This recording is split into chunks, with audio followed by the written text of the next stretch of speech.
Mengapa pemerintah harus menindaklanjuti perihal tingginya angka pengangguran di Sulawesi Selatan, khususnya Kota Makassar?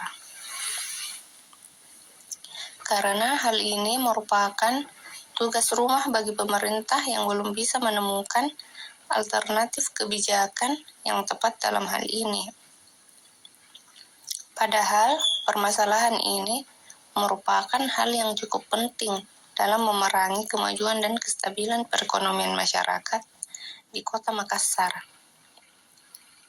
Sedangkan yang kita tahu secara bersama bahwa di Kota Makassar ini jumlah pencari pekerjaan terus meningkat dan tidak sebanding dengan jumlah lapangan pekerjaan yang tersedia, yang sangat minim dan susah didapati dari segi informasi yang jelas.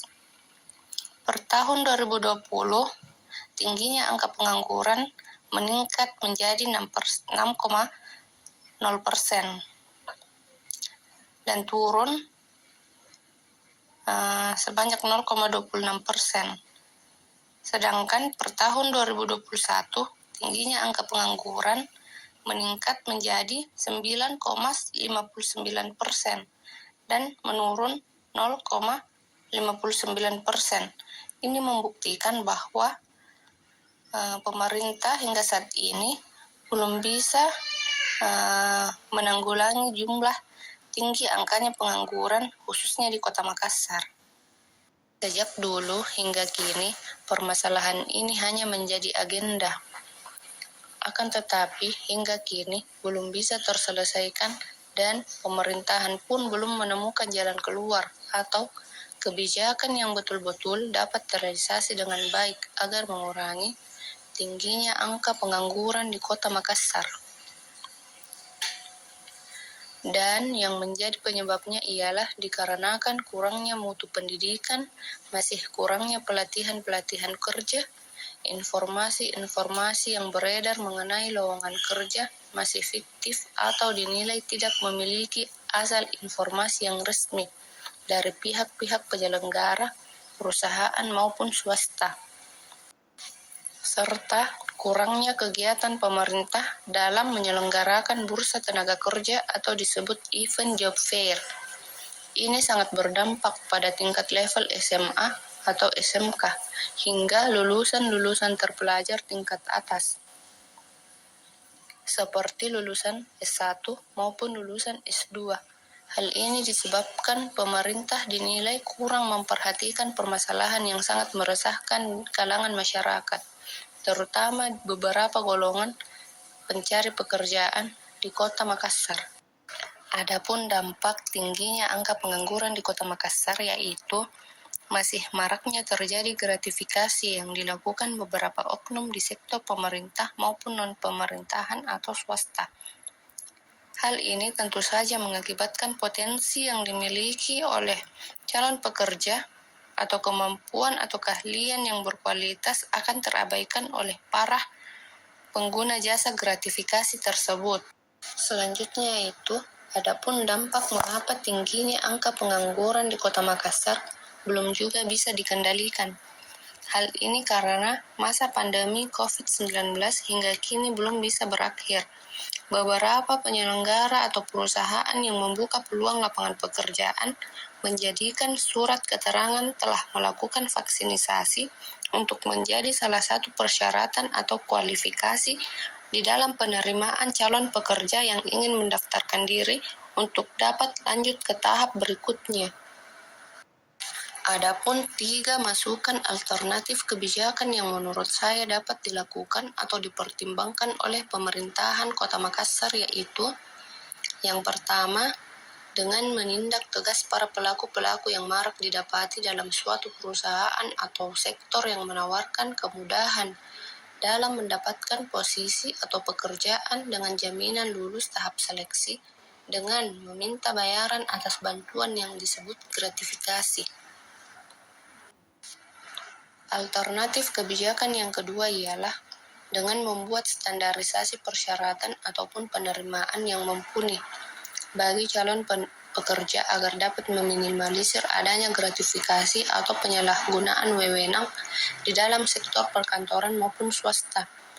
agar adanya standar-standar tertentu perihal pengisian lowongan pekerjaan yang tersedia benar-benar cocok dan sesuai antara tupoksi dan keahlian pada calon pekerja.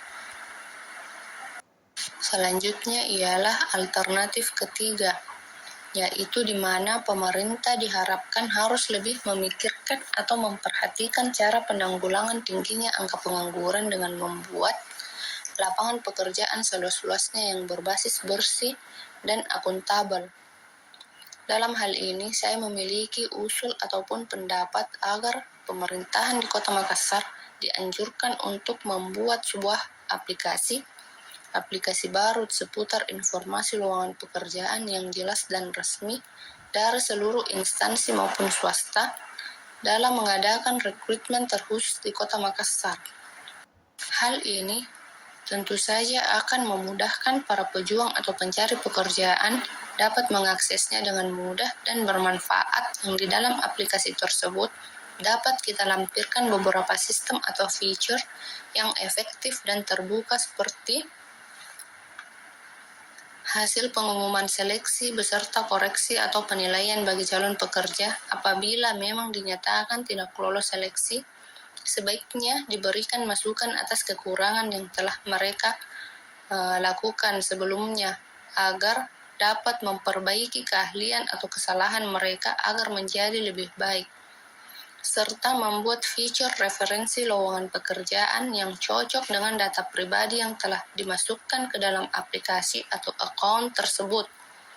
Dan pemerintah Kota Makassar sebaiknya rutin mengadakan seminar dalam mempersiapkan diri calon pegawai atau pekerja dalam menghadapi persaingan yang begitu ketat dengan membuat fitur khusus dalam aplikasi tersebut mengenai undangan pelaksanaan seminar secara online di dalam aplikasi sebagai bentuk keseriusan pemerintah di sektor perusahaan maupun swasta dalam lingkup penanggulangan tingginya angka pengangguran di Kota Makassar, Provinsi Sulawesi Selatan.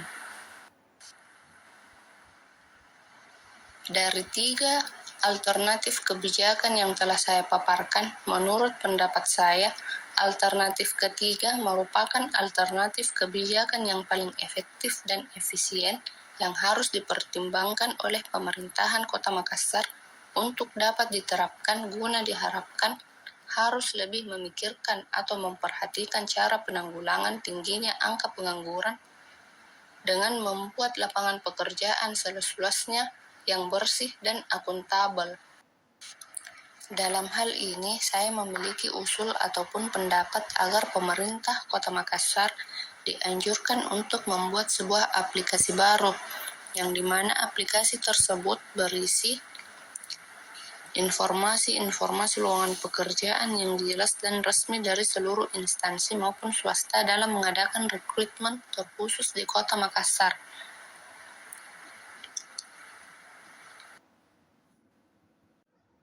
Hal ini tentu saja memudahkan para pejuang atau pencari pekerjaan ini dapat mengaksesnya dengan mudah, serta mereka juga dapat merasakan beragam manfaat di dalam aplikasi tersebut. Maka dapat dilampirkan beberapa sistem atau fitur yang dimana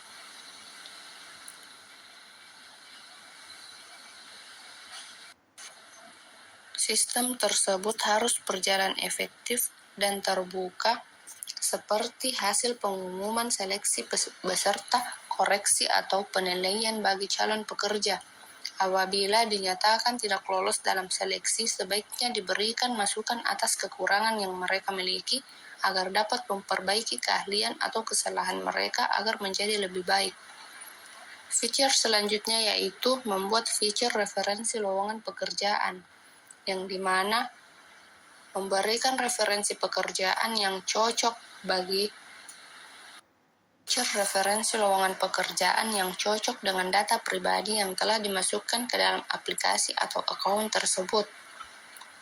Dan pemerintah Kota Makassar sebaiknya rutin mengadakan seminar-seminar untuk calon pegawai atau pekerja dalam menghadapi persaingan yang begitu ketat, serta rutin mengadakan pelatihan khusus untuk menambah keahlian bagi para pekerja agar menjadi pribadi yang lebih profesional dan meningkatkan kualitas calon pegawai ataupun aparatur dengan membuat fitur khusus dalam aplikasi tersebut, yaitu dengan membuat undangan pelaksanaan seminar secara online di dalam aplikasi sebagai bentuk keseriusan pemerintah Kota Makassar di sektor pemerintah maupun swasta dalam lingkup penanggulangan tingginya angka pengangguran di Kota Makassar, Provinsi Sulawesi Selatan.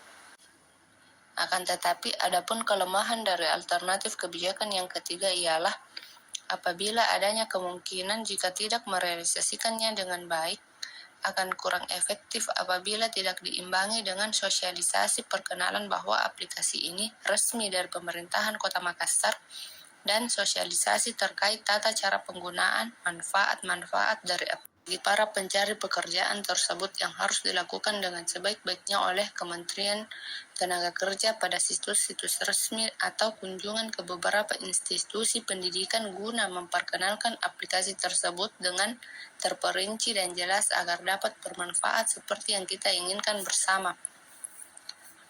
Terima kasih atas kesempatan Bapak atau Ibu dan teman-teman sekalian yang telah menyempatkan waktunya untuk menyimak video ini dengan baik dan seksama untuk kebaikan kita bersama.